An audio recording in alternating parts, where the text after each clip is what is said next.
4A. It took place at Battling Bear Stadium. Jasper, ranked number 3 in the state, coming in, Keith, as you know, and everybody else knows, all season long, they've very seldom been tested. And this week, more than a test, I think. You got a chance to see that one, and it was a wild one, wasn't it? Oh, what a great ball game. Let's go ahead and pick it up because you're not going to believe how this ball game ends up. A great crowd out there. They expected 10,000. They've got it. They teams score on their first possession, so it's 7-all at this point.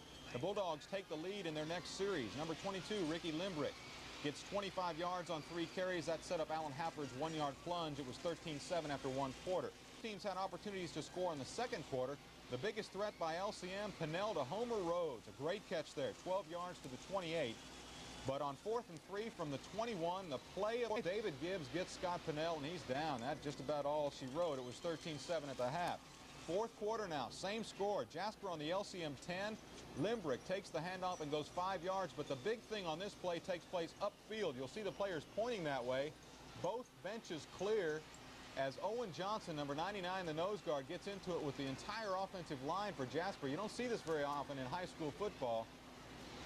UIL kind of frowns on it. This is one reason. Johnson gets tossed from the ball game. Not a happy Ron Dupree, as you can imagine, but this sparks the Bears on.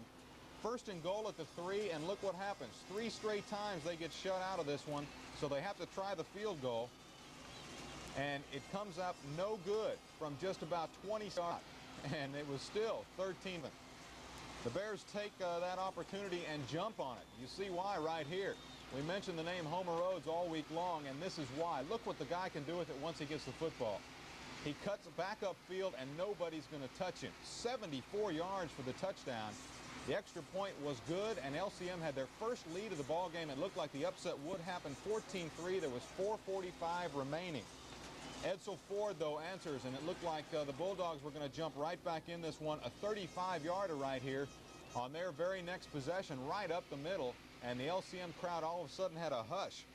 That went to the LCM 14, but again, they have to try the field goal. They try a new kicker, and again, it's no good. This one looks more like a punt. Falls in the end zone harmlessly, and it was still 14-13 LCM. But they were cheering a little bit too early. 2 minutes left. All they had to do was sit on it. They couldn't do it, and the punt only goes about 15 yards. So that sets Jasper up in perfect shape, and look what they do with it. Alan Hafford, the pass to Reggie Davis. Interference was called, but Davis makes a sensational catch at the 2-yard line, make that the 3. They immediately go for the field goal with 6 seconds left, and this time Jeff McElroy nails it. And pandemonium simply broke out for Jasper. With 2 seconds left, they led it 16-14. That turns out to be the final.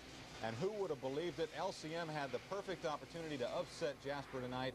And the Bulldogs come away with yet another win. And Keith, what an exciting ball game out there. What a way to end this district race. And you know, what a way to win it after having so many missed attempts, and their kicking game did not really come through to them until they needed it. And a kind of an unusual call. You know, sometimes a coach with his kicking game not coming through for him might go ahead and try to get the touchdown with only 6 seconds to go. But of course, wrapping up the district race, we're of course talking about Jasper. They have clinched that district title, but what mayhem it's going to be now for that